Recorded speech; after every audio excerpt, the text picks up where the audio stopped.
as you probably know by now, are removing the Trump name from their displays today. Don't worry. This is a celebratory cigarette. Because you know this is just the tip of the iceberg.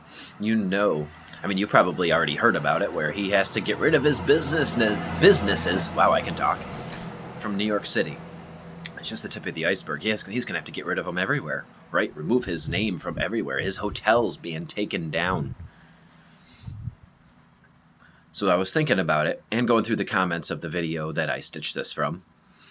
And somebody said, you know, if he just didn't run for president, he could have kept doing all his shady dealings. Nobody would have known. I mean, people probably would have known, but you get corrupt CEOs, you know, all over, everywhere. Like hundreds, if not thousands of them per state. I don't know how many. But he would have just been one more. And the funny thing is, I feel like, I was thinking about this further. I feel like if he just surrendered office when Biden was elected and said, hey, good luck, man. Maybe I did a good job, maybe I didn't, but it's your turn. Maybe you'll do a good job, maybe you won't. If he just surrendered office, he would have been flown under the radar. People would have been focused on Biden only, okay? And to see if he would do a good job or not. I don't care what your political views are on him are or not right now. But if he just surrendered without trying to overturn the election or all that kind of stuff, saying this is a fraudulent election, all that stuff, you know, looking for votes that didn't freaking exist, he would have flown under the radar. I don't know if there would have been any investigation into him. You know, it's like now everybody agrees that every president is corrupt, one way or another. Doesn't matter what you think of them, one way or another, they're corrupt. If there was this much of an investigation into any one of them, there would probably be charges. But the thing is, they fly under the radar. They do their jobs, and when it comes time for them to leave, they leave. Like Obama's, Clinton's, Bush, right? When they left, what happened? You barely heard from them again, if at all.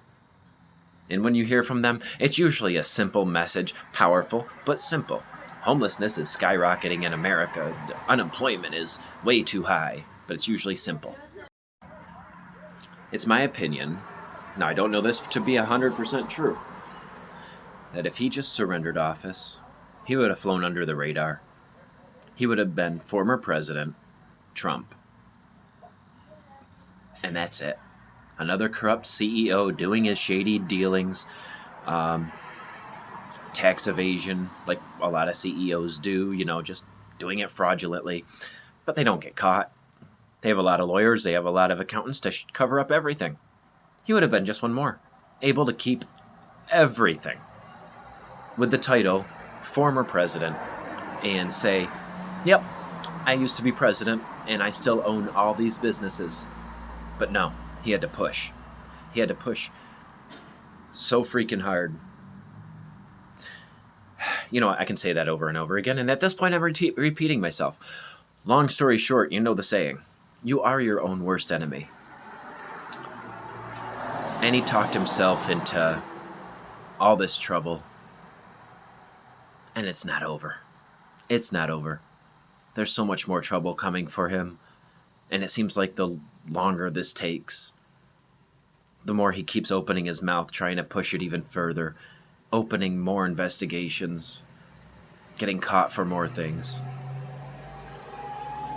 You talk yourself into trouble.